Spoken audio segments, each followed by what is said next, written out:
ನಮಸ್ತೆ. ನನ್ನ ಹೆಸರು ಚಂದ್ರು ಅಂತ.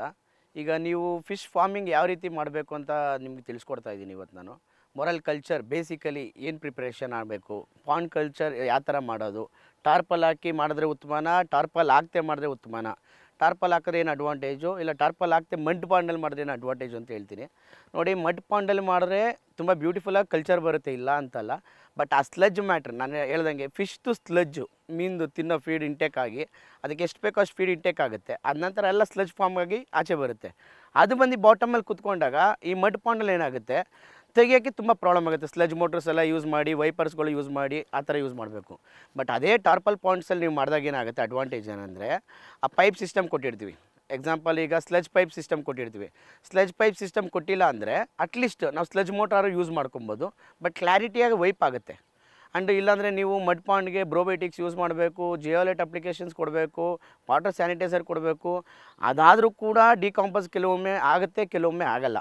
ನಾನು ಹೇಳ್ಬೇಕಂದ್ರೆ ಮೊರಲ್ ಕಲ್ಚರ್, ಬೇರೆ ಫಿಶ್ ಕಲ್ಚರೆಲ್ಲ IMC ಎಲ್ಲ ಬೇಕಾದ್ರೆ ನೀವು ಮಡ್ ಪಾಂಡಲ್ಲಿ ಮಾಡ್ಬೋದು, ಬಟ್ ಅದೇ ಇಲ್ಲ ಅದರಲ್ಲಿ. ಬಟ್ ನಾನು ಸಜೆಸ್ಟ್ ಮಾಡೋದು ಮೊರಲ್ ಕಲ್ಚರ್ ಮಾಡಿದ್ರೆ ನೀವು ಟಾರ್ಪಲ್ ಹಾಕ್ಕೊಂಡು ಮಾಡೋದೇ ಉತ್ತಮ ಅಂತ ನಾನು ಹೇಳ್ತೀನಿ. ಫಸ್ಟ್ ಇದು ಬೇಸಿಕ್ ಬಂದು ನೀವು ಪಾಂಡ್ನ ಟಾರ್ಪಲ್ ಹಾಕ್ಕೊಂಡು ಮಾಡೋದು ಉತ್ತಮ, ಅದು ಮೊರಲ್ಗೆ. ಮತ್ತು ಅದಕ್ಕೆ ಸೈಂಟಿಫಿಕಲಿ ಔಟಿಂಗ್ ಹೆಂಗೆ ಮಾಡಬೇಕು, ಸ್ಲಜ್ ಸಿಸ್ಟಮ್ ಹೆಂಗಿರಬೇಕು ಅದನ್ನ ಕಲಿಬೇಕಂದ್ರೆ ಬೇಕಾದ್ರೆ ನೀವು ದಯವಿಟ್ಟು ನನ್ನ ಫೋನ್ ಕಾಲಲ್ಲಿ ಮಾತಾಡಿದೆ, ಡೈರೆಕ್ಟ್ ಫಾರ್ಮ್ ವಿಸಿಟ್ ಮಾಡಿದೆ, ಫ್ರೀಯಾಗಿ ನಿಮ್ಗೆ ಬೇಕಾದ್ರೆ ಫಾರ್ಮ್ ವಿಸಿಟ್ ಮಾಡಿ. ನೀವು ಯಾವ ರೀತಿ ಬೇಕಂದರೆ ಫಾರ್ಮ್ ಗೈಡೆನ್ಸ್ ಕೊಡ್ತೀವಿ ನಾವು, ಮೊರಲ್ ಕಲ್ಚರ್ ಹೆಂಗೆ ಮಾಡೋದು ಅಂತ. ಆ್ಯಂಡ್ ಸೆಕೆಂಡ್ ಥಿಂಗ್, ಯಾವ ರೀತಿ ಸೀಡ್ಸ್ ತೊಗೊಂಡ್ರೆ ನಿಮಗೆ ಕ್ವಾಲಿಟಿ ವೈಸ್ ಫಾರ್ಮ್ ಸಕ್ಸಸ್ ಆಗುತ್ತೆ. ನೋಡಿ, ಕೆಲವೊಬ್ಬರು 4 ಇಂಚಸ್ ತೊಗೊತಾರೆ. ಬೇಸಿಕಲಿ ನಾನು ರೆಕಮೆಂಡ್ ಮಾಡೋದು ರೇಟ್ಸ್ ವೇರಿಯೇಷನ್ಸಲ್ಲಿ ಹೋದರೆ ಫಾರ್ಮರ್ಸ್ ಪರವಾಗಿ ಮಾತಾಡಬೇಕಂದ್ರೆ 4 ಇಂಚಸ್ಸು ಬೇಸಿಕ್ ಫಾರ್ಮ್, ಅದು ಬಂದು 7 to 8 ಮಂತ್ಸ್ ಕಲ್ಚರ್ ಆಗುತ್ತೆ. 2 ಇಂಚಸ್ ಸೀಡಿಂದ ನಾವು ಫಾರ್ಮರ್ಸ್ ಕೊಡೋಕ್ಕೆ ಸ್ಟಾರ್ಟ್ ಮಾಡ್ತೀವಿ. ಬೇಕಾದ್ರೆ ನಿಮಗೆ ಸ್ಪಾನ್ ಬೇಕಾದ್ರೆ ಕೊಡ್ತೀನಿ, ಬಟ್ ನೀವು ಅದು ಸರ್ವೈವಲಿಟಿ ಮಾಡ್ಕೊಳ್ಳೋಕ್ಕಾಗೋದಿಲ್ಲ. ಮೌತ್ ರ್ಯಾಪ್ಚರಲ್ಲಿ ಫೀಡ್ ಇಂಟೇಕ್ ಮಾಡೋದಿಲ್ಲ, ಮತ್ತು ಫೀಡ್ ಕರೆಕ್ಟಾಗಿ ಏನು ತಿನ್ನಿಸ್ಬೇಕು ಗೊತ್ತಾಗಲ್ಲ. ಅದು 8 to 10 ಟೈಮ್ಸ್ ಫೀಡಿಂಗ್ ಕೊಡ್ತೀವಿ. ಸೊ ನಿಮಗೆ ಈಸಿ ವೇಲಿ ಫಾರ್ಮಿಂಗ್ ಮಾಡಬೇಕಂದ್ರೆ ನಾನು ಸಜೆಸ್ಟ್ ಮಾಡೋದು 4 ಇಂಚಸ್. ಬೇಸಿಕಲಿ ಬಂದು ನಮ್ಮ ಹತ್ರ 2 ಇಂಚಸ್ಸಿಂದನೂ ಸ್ಟಾರ್ಟ್ ಆಗುತ್ತೆ. ಬಟ್ 2 ಇಂಚಸ್ ನಿಮಗೆ ಒಂದು ಮೀನು 1 kg ಹಾಕಿ 1 kg 500 ಗ್ರಾಮ್ಸ್ ಫೀಡ್ ಇಂಟೇಕ್ ಆಗುತ್ತೆ. ಸೊ ಈ ಕಡೆ ಸೀಡ್ ಬಂದು ನಿಮಗೆ 6 ರೂಪೀಸೇ ಇರುತ್ತೆ, ಬಟ್ ಫೀಡ್ ಇಂಟೇಕ್ ಜಾಸ್ತಿ ಇರುತ್ತೆ. ಟೈಮ್ ಪೀರಿಯಡ್ ಬಂದು 1 ಇಯರ್ ತೊಗೊಳುತ್ತೆ. 2 ಇಂಚ್ ಮರಿ. ಇದೇ 3 ಇಂಚ್ ಮರಿ ಹಾಕಿದ್ರೆ ನೀವು 9 ರೂಪಾಯಿ ನಮ್ಮದು ಮರಿ ರೇಟ್ ಇರುತ್ತೆ. ಬಟ್ ಫೀಡ್ ಇಂಟೇಕ್ ಬಂದು 1 kg 300 ಗ್ರಾಮ್ ಫೀಡ್ ಇಂಟೇಕ್ ಆಗುತ್ತೆ. ಬಟ್ ಅದು ಬಂದು ನಿಮಗೆ 9 ತಿಂಗಳು ತೊಗೊಳುತ್ತೆ, 9 ಇಂದ 10 ತಿಂಗಳು ತೊಗೊಳುತ್ತೆ 3 ಇಂಚಸ್. ಅದೇ ನೀವು 4 ಇಂಚಸ್ ಹಾಕ್ಕೊಂಡಾಗ ಅಕ್ಯುರೇಸಿ 7 to 8 ಮಂತ್ಸ್ಗೆ ಕಲ್ಚರ್ ಪೀರಿಯಡ್ ನಿಮಗೆ ಆಗೋಗಿರುತ್ತೆ. ಇಲ್ಲ ನಮ್ಗೆ ಇನ್ನೂ ಸ್ವಲ್ಪ 6 ಮಂತ್ಸ್ಗೆ ಬೇಕು ಅಂದರೆ go for 5 to 6 inches. But ನಮ್ಮ ಹತ್ರ 5 ರಿಂದ 6 ಇಂಚ್ ಮರಿಬೇಕಂದ್ರೆ ನೀವು 1 ತಿಂಗಳು ಮುಂಚೆ ಬುಕ್ಕಿಂಗ್ ಮಾಡ್ಕೊಬೇಕಾಗತ್ತೆ. ನಿಮ್ಗೆ ಬಂದು ಇಮಿಡಿಯೇಟಾಗಿ ಬೇಕು ಅಂದರೆ ಕೊಡೋಕ್ಕಾಗಲ್ಲ, ಯಾಕಂದರೆ ನಮ್ಮದು ಬುಕ್ಕಿಂಗ್ ಪೀರಿಯಡ್ಸ್ ಇರುತ್ತೆ. ಅವಾಗ ಹೇಳ್ಬೇಕಂದ್ರೆ ಈಗ ಆಲ್ಮೋಸ್ಟ್ 2 ಲಕ್ಷ ಮರಿ 6 ಇಂಚಸ್ಗೆ ಬುಕ್ಕಿಂಗ್ ಇದೆ. ಸೊ ನಾನು ಹೇಳೋದು ನಿಮಗೆ 5 ರಿಂದ 6 ಇಂಚ್ ಮರಿ ಬುಕ್ಕಿಂಗ್ ಬೇಕಂದರೆ ನಮಗೆ 1 ತಿಂಗಳು ಮುಂಚಿತವಾಗಿ ನೀವು ಆರ್ಡರ್ ತೊಗೊಬೇಕು. ಇಲ್ಲ 4 inches 3 inches any time ready ಇರುತ್ತೆ, ನೀವು ತೊಗೊಂಡೋಗ್ಬೋದು. ನಾನು ಹೇಳೋದು ಸಜೆಷನ್ ಪಾಂಡಲ್ಲಿ ಮಾಡೋಕ್ಕೆ 4 inches is more than enough. ನಾನು ಹೇಳೋ 1 ತಿಂಗಳು ಹೆಚ್ಚು ಕಡಿಮೆ ಆಗುತ್ತೆ, ಅದು ಮೋರ್ ದೆನ್ ಎನಫು. ಅದೇ ನೀವು ಇಲ್ಲ ನಾವು ಬಯೋಫ್ಲಾಕ್ ಟ್ಯಾಂಕಲ್ಲಿ ಕಲ್ಚರ್ ಮಾಡ್ತೀನಿ, ಸೊ ಆ ಥರ ಮಾಡ್ತೀನಿ ಅಂದರೆ ನೀವು 6 ಇಂಚಸ್ಸು ಮಿನಿಮಮ್ ಅಟ್ಲೀಸ್ಟ್ ಒಂದು 35 ಗ್ರಾಮ್ಸು 6 ಇಂಚಸ್ ಇರೋದು ತೊಗೊಳ್ಳೋದು ಉತ್ತಮ ನಾನು ಹೇಳೋದು. ಮತ್ತು ನೀವು ಈ ಫಾರ್ಮಿಂಗ್ ಸಕ್ಸಸ್ ಆಗಬೇಕಂದ್ರೆ ಒಂದು ಈಕ್ವಲೈಜೇಷನ್ ಸೀಡ್ಸ್ ತೊಗೊಬೇಕು ಪ್ರತಿಯೊಂದು. ಮತ್ತು ಅವ್ರ ಹತ್ರ ಆ್ಯಕ್ಚುಲಿ ಬ್ರೀಡಿಂಗ್ ಸೀಡ್ಸಾ ವೈಲ್ಡ್ ಸೀಡ್ಸಾ ಅನ್ನೋದು ಒಂದು ಫೈಂಡ್ ಔಟ್ ಮಾಡ್ಕೊಬೇಕು. ಆ್ಯಂಡ್ ಎರಡನೇದು ಬಂದು ನೀವು ಪಾಂಡ್ ಬಿಡಬೇಕಾರೆ ಯಾರನ್ನೂ ಬಿಲಿಬಾರ್ದು, ಇನ್ಕ್ಲೂಡಿಂಗ್ ಮೀ, ಎಲ್ಲರೂ ಹೇಳ್ತಾ ಇರೋದು ಇದು. ಇವ್ರ ಹತ್ರ ಎಲ್ಲರದ್ದು ಕಲ್ತ್ಕೊಬೇಕಾಗಿರೋದೇನೆಂದರೆ ಮರಿಗಳ್ನ ಕೌಂಟ್ ಮಾಡಿ ಪಾಂಡ್ ಬಿಡಬೇಕು, ಎರಡನೇದು. ಮೂರನೇದು ಮತ್ತೇನೆಂದರೆ ಎವ್ರಿ 10 days ಒಂದು ಸತಿ ಇದು ಕಂಪಲ್ಸರಿ ತಲೆಗಿಕ್ಕೊಳ್ಳಿ. ಪೈಪ್ಲೈನ್ ಸಿಸ್ಟಮ್ ಮಾಡಿರೋರು 1 ಅಡಿ ನೀರನ್ನ ಔಟಿಂಗ್ ಮಾಡಬೇಕು ಮತ್ತು ಫ್ರೆಶ್ ನೀರು ತುಂಬಿಸ್ಕೊಬೇಕು.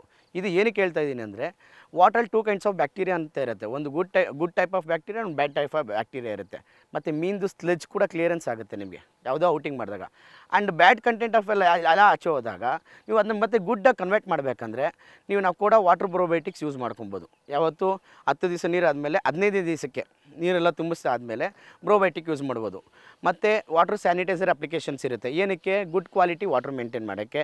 ಮತ್ತು ಫಿಶ್ಗೆ ಪ್ರಿಕಾಷನ್ಸ್, ನೀವು ಯಾವುದೇ ರೀತಿ ಫಿಶ್ಗೆ ಡಿಸೀಸ್ ಬರ್ದಿರೋದಕ್ಕೆ ನೀವು water sanitiser, like example moral relax ಅಂತ ಇದೆ ನಮ್ಮ ಹತ್ರ, ಮೊರಲ್ಗೆ ಅಂತಲೇ ಮಾಡಿಸ್ಕೊಂಡಿದ್ದೀವಿ ನಾವು. ಸೊ ಅದನ್ನ ಯೂಸ್ ಮಾಡ್ಬೋದು.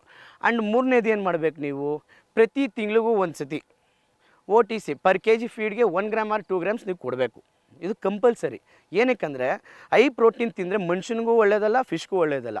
ಹೈ ಪ್ರೋಟೀನ್ ಫೀಡ್ ಬಂದು ಲಿವರ್ ಡ್ಯಾಮೇಜಸ್ ಆಗುತ್ತೆ ಮತ್ತು ಫೀಡ್ ಇಂಟೇಕ್ ಆಗಲ್ಲ ಕೆಲವೊಮ್ಮೆ ವಾಟರ್ ಪೊಲ್ಯೂಷನ್ ಆದಾಗ.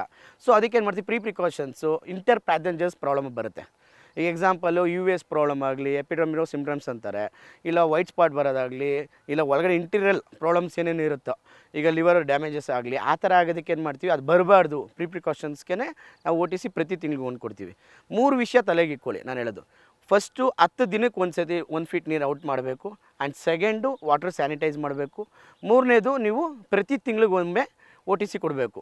ಸರ್ ಇಲ್ಲ ನಮ್ಮ ಫಿಶು ಇನ್ನೂ ಸ್ವಲ್ಪ ಫಾಸ್ಟಾಗಿ ಗ್ರೋತ್ ಬರಬೇಕಂದ್ರೆ ನೀವು ಹೆಂಗೆ ಎಕ್ಸ್ಪೆನ್ಸಿವ್ ಖರ್ಚು ಮಾಡ್ತಾ ಇರ್ತೀರೋ ಹಂಗೆ. ಈಗ ಎಕ್ಸಾಂಪಲ್ ಕುರಿಗೆ, ಹಸುಗೆ ಎಲ್ಲ ಹೆಂಗೆ ಚಕ್ಕೆ ಹಿಂಡಿ, ಬೂಸ, ರವೆ ಬೂಸ ಆ ಥರ ಕೊಡ್ತಾರೋ, ಸೊ ನಥಿಂಗ್ ಬಟ್ ಫೀಡಿಗೆ ಗ್ರೋತ್ ಬೂಸ್ಟರ್ಸ್ ಅಂತ ಬರುತ್ತೆ. ಅದನ್ನ ಮಿಕ್ಸರ್ ಎವ್ರಿ ವೀಕ್ಲಿ ಒನ್ಸ್ ಕೊಟ್ಟರು ಕೂಡ ನೀವು ಒಂದು ಸ್ವಲ್ಪ, ಈಗ ನಾರ್ಮಲಾಗಿ 50 ಗ್ರಾಮ್ಸ್ ಬರೋ ಜಾಗದಲ್ಲಿ 70 ಗ್ರಾಮ್ಸ್ ಬರುತ್ತೆ. ಸೊ ಆ ಡಿಫ್ರೆನ್ಸ್ನ ನೀವು ನೋಡ್ಬೋದು ಗ್ರೋತ್ ಬೂಸ್ಟರ್. ಬಟ್ ನಾನು ಹೇಳೋದು ನಿಮ್ಮಿಷ್ಟ, ಅದು ನಾನು ಯೂಸ್ ಮಾಡಬೇಡಿನಿ ಅಂತೀನಿ. ಯಾಕಂದರೆ ಪ್ರತಿಯೊಂದು ಎಕ್ಸ್ಪೆನ್ಸ್ ಕೂಡ ಲೆಕ್ಕ ಹಾಕಬೇಕು, ಅದು ನಿಮ್ಮ ಚಾಯ್ಸ್ ಫಾರ್ಮರದು.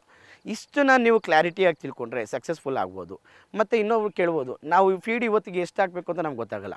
ನಮ್ಮ ಹತ್ರ ಮರಿ ತೊಗೊಳ್ಳೋರು ನೀವು ಯಾವುದೇ ರೀತಿ ತಲೆ ಕೆಡಿಸ್ಕೊಳ್ಳೋ ಅವಶ್ಯಕತೆ ಇಲ್ಲ. ಫೀಡ್ ಚಾಟ್ ಅನ್ನೋದು ಕೊಡ್ತೀವಿ. ನೀವು 1,000 ಮರಿ ತೊಗೊಂಡ್ರೆ ಅದಕ್ಕೆ ಎಷ್ಟು ಫೀಡ್ ಹಾಕಬೇಕು, 10,000 ಮರಿ ತೊಗೊಂಡವ್ರಿಗೆ ಎಷ್ಟು ಫೀಡ್ ಹಾಕಬೇಕು, ಪ್ರತಿಯೊಂದು ಫೀಡ್ ಚಾಟ್ ಮುಖಾಂತರನೇ ನಾವು ಕೊಡ್ತೀವಿ. ಮತ್ತು ನಮ್ಮ ಹತ್ರ ಎಷ್ಟೋ ಜನ ಫೀಡ್ ಚಾಟ್ಗಳು ತೊಗೊಂಡು ಲಕ್ಷಾಂತರ ರೂಪಾಯಿ ಮಾರ್ಕೊಂಡಿರೋದು ಉಂಟು. ನಮ್ಮ ಹತ್ರ ಫೀಡ್ ಚಾಟ್ಗೆ ಏನು ಎಲ್ಲನೂ ಫ್ರೀ ಇರುತ್ತೆ. ಮತ್ತು ನಾವೇನು ಕೇಳ್ತೀವಿ ಎಲ್ಲನೂ ಫ್ರೀ ಇರುತ್ತೆ, ಮರಿ ಫ್ರೀ ಇರುತ್ತೆ ಅಂತ ಅನ್ಕೊಳಕ್ಕೆ ಹೋಗ್ಬೇಡಿ. ಮರಿ ಚಾರ್ಜಸ್ ಇರುತ್ತೆ. ಕಮರ್ಷಿಯಲ್ ವೈಸಾಗಿ ಹೋದಾಗ ಮರಿ ಚಾರ್ಜಸ್ ಇರುತ್ತೆ, ಫೀಡು ಚಾರ್ಜ್ ಇರುತ್ತೆ, ಮೆಡಿಸನು ಇರುತ್ತೆ. ಬಟ್ ಇದನ್ನೆಲ್ಲ ಬೆಳೆದ ಮೇಲೆ ಯಾರು ತೊಗೊತಾರೆ ನೋಡಿ, ಇದೆಲ್ಲ ಬೆಳೆದ ಮೇಲೆ ನಮ್ಮ ಕಂಪ್ನಿನೇ ನಿಮಗೆ ರಿಟರ್ನ್ ತೊಗೊಳುತ್ತೆ. ಬೇಸಿಕಲಿ 1 ಪೌಂಡ್ ಕ್ಲಿಯರೆನ್ಸಲ್ಲಿ ನಿಮಗೆ ಅರ್ಧ kg ಇರಲಿ, 1 kg ಇರಲಿ, 3/4 kg ಇರಲಿ, 1.5 kg ಇರಲಿ, ಎಲ್ಲನೂ ನಾವೇ ಬೈಬ್ಯಾಕ್ ಮಾಡ್ತೀವಿ. ಬೇಸಿಕ್ ಪ್ರೈಸ್ ಏನು ಬೈಬ್ಯಾಕ್ ಮಾಡ್ತೀರಾ, ಇದರಿಂದ ಪ್ರಾಫಿಟ್ ಅಂತ ಹೇಳಿದಾಗ ನೀವು ಪ್ರತಿ 1 kg ಮೀನಿಗೆ ನೀವು 100 ರೂಪಾಯಿ ಲಾಭ ಥರ ನೋಡ್ಬೋದು. ನೀವು 5 ಟನ್ ತೆಗೆದ್ರೆ 5 ಲಕ್ಷ ರೂಪಾಯಿ ಲಾಭ. ಈಗ 1/4 ಎಕರೆಯಲ್ಲಿ ನೀವು ಎಷ್ಟು ತೆಗಿಬೋದು, ಅರ್ಧ ಎಕರೆಯಲ್ಲಿ ಎಷ್ಟಂದರೆ ನೋಡಿ, ಅರ್ಧ ಎಕರೆಯಲ್ಲಿ ಪ್ರತಿ ತಿಂಗಳಿಗೂ 1 ಲಕ್ಷದಿಂದ 2 ಲಕ್ಷ ನೀವು ಲಾಭ ನೋಡ್ಬೋದು ಕರೆಕ್ಟಾಗಿ ಮಾಡ್ಕೊಂಡೋದ್ರೆ. ಮೇಯ್ನ್ ಏನಂದರೆ ನೀವು ಮೀನು ಮರಿ ತೊಗೊಂಡೋಗಿ ಹಾಕೋದು ದೊಡ್ಡ ವಿಷಯ ಅಲ್ಲ. ಮೀನು ಮರಿಗೆ ಎಷ್ಟು ಆಹಾರ ಹಾಕ್ಬೇಕನ್ನೋದು ತಿಳ್ಕೊಳ್ಳಿ ಫಾರ್ಮಿಂಗ್ ಮಾಡೋಕ್ಕಿಂತ ಮುಂಚೆ. ಟೋಟಲ್ ಈಗ ಎಕ್ಸಾಂಪಲ್ 5,000 ಮರಿ ಬಿಟ್ಟರೆ ಎಷ್ಟು ಟನ್ ಫೀಡ್ ಹೋಗುತ್ತೆ ಅದನ್ನು ತಿಳ್ಕೊಳ್ಳಿ. ಅದನ್ನೆಲ್ಲ ತಿಳ್ಕೊಂಡು ಮಾಡಿ ನಾನು ಹೇಳೋದು. ನೀವು 10,000 ಮರಿ ಬಿಟ್ಟುಬಿಟ್ಟು ಮತ್ತು ನೀವು 5 ಟನ್ ಫೀಡ್ ಹಾಕ್ಬಿಟ್ಟು ನಮಗೆ ಫಿಶ್ಶು ಸೈಜ್ ಬಂದಿಲ್ಲ ಅಂದರೆ ಅದು ತಪ್ಪು ನಿಮ್ಮಲ್ಲೇ ಇರುತ್ತೆ. ಮತ್ತು ಇನ್ನೊಂದು ಫಾರ್ಮಿಂಗ್ ಮಾಡಬೇಕಂದ್ರೆ ಡೆಡಿಕೇಶನ್ ಆಫ್ ವರ್ಕ್ ಇರಬೇಕು. ಅಂದರೆ ನಥಿಂಗ್ ಬಟ್ ಟೈಮ್ ಸರಿಯಾಗಿ ಫೀಡಿಂಗ್ ಹಾಕೋ ಟೈಮಲ್ಲಿ ಫಿಶ್ ಆ್ಯಕ್ಟಿವ್ ಇದೆಯೋ ಇಲ್ವೋ, ಎಲ್ಲ ಫಿಶ್ ಬಂದು ಫೀಡ್ ತಿಂತಾ ಇದೆಯೋ ಇಲ್ವೋ ಆ ಅಬ್ಸರ್ವೇಷನ್ ಮಾಡಬೇಕು. ಬಂದ್ವಾ ಫೀಡ್ ಎಸ್ತವಾ ಹೋದ್ವಾ ಅಲ್ಲ. ಫೀಡ್ ಹಾಕೋ ಟೈಮಲ್ಲಿ ಟೈಮಿಂಗ್ ಫೀಡಿಂಗ್ ಮಾಡಬೇಕು. ಯಾವ ಥರ ಟೈಮಿಂಗ್ ಫೀಡ್ ಮಾಡಬೇಕು, ಬಂದು ಫೀಡಿಂಗ್ ಹಾಕೋದು ನಮ್ಮ ತೋರಿಸ್ತಾರೆ. ಈಗ ನಮ್ಮ ಫಾರ್ಮಲ್ಲಿ ಯಾವ ಥರ ಫೀಡಿಂಗ್ ಮಾಡೋದು ಅಂತ ಬೇಕಾದ್ರೆ ನೀವು ನೋಡ್ಬೋದು. ಆ ಥರ ಟೈಮಿಂಗ್ ಕೊಟ್ಟಾಗ ಯಾವ ಫಿಶ್ ಫೀಡಿಂಗ್ ಇಂಟೇಕ್ ಮಾಡ್ತಾಯಿಲ್ಲ, ಅದು ವಾಟರ್ ಕ್ವಾಲಿಟಿ ಚೆನ್ನಾಗಿದೆಯಲ್ವ ಅಂತ ಆ ಥರ ಚೆಕಿಂಗ್ ಮಾಡ್ಕೊಂಡು ಹೋಗಬೇಕು. ನೀವು ಆ ಥರ ಸ್ಟೆಪ್ ಬೈ ಎಲ್ಲ ನೋಡ್ಕೊಂಡು ಹೋದಾಗ ನೀವು 100% ಫಾರ್ಮಿಂಗ್ನ ಸಕ್ಸಸ್ ಮಾಡಿ ತಿಂಗಳಿಗೆ ಲಕ್ಷಾಂತರ ರೂಪಾಯಿ ನೀವು ಸಂಪಾದನೆ ಮಾಡೋದು. ನಾನು ಹೇಳ್ತಾ ಇರೋದು ಬರೀ ಅರ್ಧ ಎಕರೆಗೆ. ನೀವು ಅದೇ 1 ಎಕರೆಗೆ ಮಾಡಿದ್ರೆ ಡಬಲ್, ಅದೇ 2 ಎಕರೆ. ನೀವು ಯಾವ ಥರ ನಿಮ್ಮದು ಪ್ರಾಪರ್ಟಿ ಹೆಂಗಿರುತ್ತೆ, ನಿಮ್ಮ ಫೈನಾನ್ಷಿಯಲ್ ಸ್ಟೇಜ್ ಹೆಂಗಿರುತ್ತೋ ಆ ಇದ್ರ ಮೇಲೆ ಹೋಗ್ಬೋದು. ನನ್ನ ಹತ್ರ ಪ್ರೆಸೆಂಟ್ ಇವಾಗ ನಾವು ಮಾಡ್ತಾ ಇರೋದು 5 ಎಕರ್ಸ್ ಫಾರ್ಮು. ನಾವು ಪ್ರೊಡಕ್ಷನ್ ಯೂನಿಟು ಮಾಡ್ತಾಯಿದ್ವಿ ಆ್ಯಂಡ್ ಕಲ್ಚರು ಮಾಡ್ತಾಯಿದ್ವಿ. ನೀವು ಎರಡೂ ಬಂದು ನೋಡ್ಬೋದು. ಪ್ರೊಡಕ್ಷನ್ ಯೂನಿಟಲ್ಲಿ ನಾವು ಸೀಡ್ ಕೂಡ ಕ್ವಾಲಿಟಿ ವೈಸಾಗಲಿ ನಾವು ಎಂಟೈರ್ ಇಂಡಿಯಾಗೆ ಸಪ್ಲೈ ಮಾಡ್ತಾಯಿದ್ವಿ. ನಾನು ಇವತ್ತುವರೆಗೂ ನಾನು ಹೇಳ್ತಾ ಇದ್ದೀನಲ್ಲ, ಜಮ್ಮು ಕಾಶ್ಮೀರಿಗೆ ಕಳಿಸಿರೋದು ಉಂಟು. ನಾವು ಅಸ್ಸಾಂಗೆ ಆರ್ಡ್ರ್ ಬಂದಿದೆ, ಕೋಲ್ಕತ್ತಾದವ್ರು ನಾವು ಫಸ್ಟ್ ತೊಗೊತಾಯಿದ್ವಿ, ಅವ್ರು ಕೊಡ್ತಾಯಿದ್ವಿ. ಫಸ್ಟ್ ಹೈದ್ರಾಬಾದ್ ಅವರು ಏನು ಮಾಡ್ತಾಯಿದ್ರು, ಎಲ್ಲ ಬರೀ ವೈಲ್ಡ್ ಸೀಡ್ಸ್ಗಳು ಕೊಡ್ತಾಯಿದ್ರು. ಸೊ ಇವತ್ತಿಗೆ ನಮ್ಮ ಸೀಡ್ಸ್ನ ಅವ್ರು ತೊಗೊತಾ ಇದ್ದಾರೆ. ಸೊ ನೀವೆಲ್ಲ ಅರ್ಥ ಮಾಡ್ಕೊಂಡು ಕ್ವಾಲಿಟಿ ವೈಸ್ ಸೀಡ್ಸ್ನ ಅವ್ರದ್ದು. ಇನ್ನೊಂದು ಹೇಳ್ತೀನಿ, ನೀವು ಯಾರ ಹತ್ರ ತೊಗೊಂಡ್ರು ಕೂಡ ನಾನು ಹೇಳಿರೋ ಮಾಹಿತಿನ ಜಾಗೃತಿಯಿಂದ ತೊಗೊಳ್ಳಿ. ನಿಮಗೆ ಸಕ್ಸಸ್ಫುಲ್ ಆದರೂ ಕೂಡ ನಾವು ರಿಟರ್ನ್ ಮಾಡ್ತೀವಿ. ನಿಮ್ಮ ಹತ್ರ ಬೇರೆಯವ್ರ ಹತ್ರ ಇದ್ರೂ ಫಾರ್ಮಲ್ ಮೊರಲ್ ಇದ್ದರೆ ಬೈಬ್ಯಾಕ್ ಅಂತ ನಾವು ಗ್ಯಾರಂಟಿ ನಮ್ಮ ಕಂಪ್ನಿ ಕಡೆಯಿಂದ ಮಾಡ್ತೀವಿ. ಅನುಕ್ಷಣದ ಸುದ್ದಿಗಳಿಗಾಗಿ ವಿಸ್ತಾರ ನ್ಯೂಸ್ ಯೂಟ್ಯೂಬ್ ಚಾನೆಲ್ ಸಬ್ಸ್ಕ್ರೈಬ್ ಮಾಡಿ. ಹೊಸ ಸುದ್ದಿಗಳ ನೋಟಿಫಿಕೇಶನ್ಗಾಗಿ ಬೆಲ್ ಐಕಾನ್ ಕ್ಲಿಕ್ ಮಾಡಿ. ಲೇಟೆಸ್ಟ್ ಅಪ್ಡೇಟ್ಸ್ಗಾಗಿ www.vistaranews.com ವೆಬ್ಸೈಟ್ಗೆ ವಿಸಿಟ್ ಮಾಡಿ.